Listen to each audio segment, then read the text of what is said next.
माननीय अध्यक्ष महोदय, आज हमें वंदे मातरम के असली भाव को समझना जरूरी है। ये गीत तो देश के जल, जंगल, जमीन, हरियाली और निर्मल हवा की वंदना को समर्पित है। ये भारत की जन जन की मंगल कामना करता है कि भारत का हर नागरिक स्वस्थ रहे, सुरक्षित रहे और सम्मान के साथ जी सके। सुजलाम सुफलाम का अर्थ है, सुनिए, ऐसा देश जहां स्वच्छ और पर्याप्त जल हो, जहां नदियां जिंदा हो, बहती हो, जीवन देती हो। अध्यक्ष महोदय, लेकिन अब जरा यमुना का हाल देखिए। दिल्ली प्रदूषण नियंत्रण समिति की 2025 की रिपोर्ट बताती है कि यमुना के कई हिस्सों में बीओडी स्तर 127 mg पर लीटर है तक पहुंच चुका है, जबकि किसी जीवित नदी के लिए ये 3 mg पर लीटर से कम होना चाहिए। ये सिर्फ नदी का संकट नहीं है, ये किसान का संकट है। नमामि गंगे के नाम पर हजारों करोड़ रुपए खर्च हो गए, लेकिन सच्चाई ये है कि आज भी गंगा और यमुना के किनारे किसान मजबूरी में उसी जहरीली पानी से खेती कर रहा है। वही जहर अनाज में उतरता है और वही जहर किसान की जिंदगी को धीरे धीरे खत्म कर देता है। अध्यक्ष महोदय, जब पानी जहर हो जाएगा तो सुजलाम कैसे होगा? जब किसान बर्बाद होगा तो सुफलाम कैसे होगा?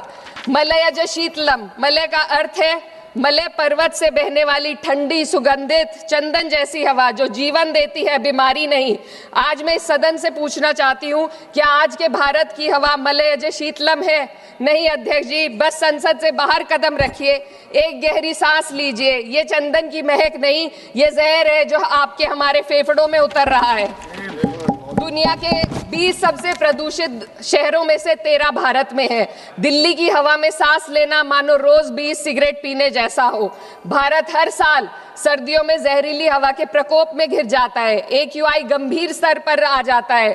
ठंडी हवा का सपना अब gas chamber, ma'am 2 minutes, gas chamber की हकीकत बन चुका है। हम वो देश हैं जहां सरकार प्रकृति पर बने गीत का मान मर्दन तो करती है, पर उसी प्रकृति, जंगल, हवा, पेड़ को बचाने वाले कानूनों को धीरे धीरे खुद ही खत्म कर रही है।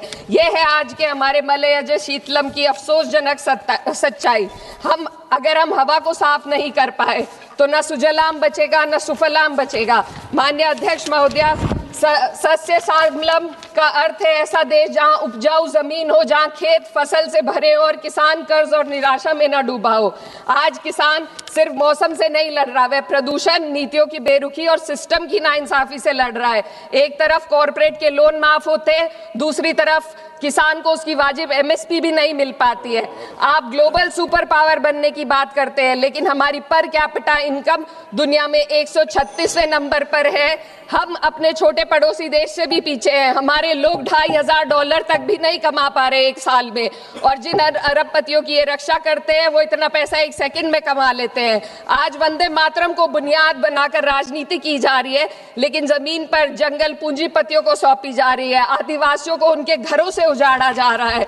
मातरम में जो मात्रा माता है वे सिर्फ मातृभूमि की वंदना नहीं, वे इस धरती की हर नारी, वे इस देश की हर बेटी, हर महिला के सम्मान की बात भी करता है। लेकिन आंकड़े अगर आप देखेंगे, NCRB की हाल की रिपोर्ट के अनुसार, मैम जसवंत के अनुसार, देश में हर वर्ष लगभग 30,000 से अधिक बलात्कार हो रहे हैं। यानी एक दिन में 80 से अधिक महिलाएं यौन हिंसा का शिकार होती हैं, और ये सिर्फ दर्ज मामले हैं। जब जम्मू कश्मीर की एक बच्ची हिंसक अत्याचार का शिकार होती है, जब सत्ता से जुड़े लोगों पर आरोप लगते हैं और कार्रवाई वर्षों लटक जाती है, जब उन्नाव की पीड़िता लखनऊ के दरबार में इंसाफ को लेकर अपनी जान देने पर आमादा होती है, जब बिल्किस बानो के अपराधियों का सरकार के लोग द्वारा स्वागत किया जाता है, तो ये घटनाएं वंदे मातरम की आत्मा पर चोट पहुंचाती है। मैं अध्यक्ष महोदया बस यही कहना चाहती हूँ अपनी बात को अंत में रखते हुए कि वंदे मातरम सिर्फ अतीत की ललकार नहीं, ये वर्तमान की जिम्मेदारी है। ये आत्म मंथन की घड़ी है। यही समय है कि हम वंदे मातरम को सिर्फ नारा नहीं, नीति और जिम्मेदारी बनाएं।